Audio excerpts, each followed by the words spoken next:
You'll need mozzarella cheese, bread, goat cheese, pepper, garlic powder, rosemary, unsalted butter, onion, and garlic.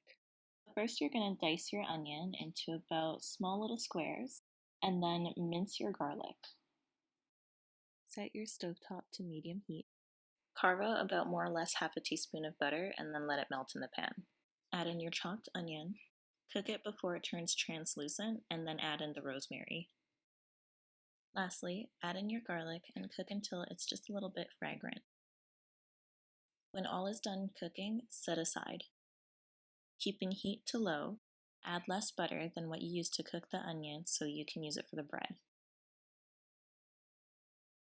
Evenly distribute your mozzarella cheese.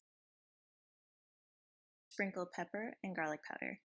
Add your onion and rosemary and then distribute evenly on the bread. Sprinkle on as much goat cheese as you like.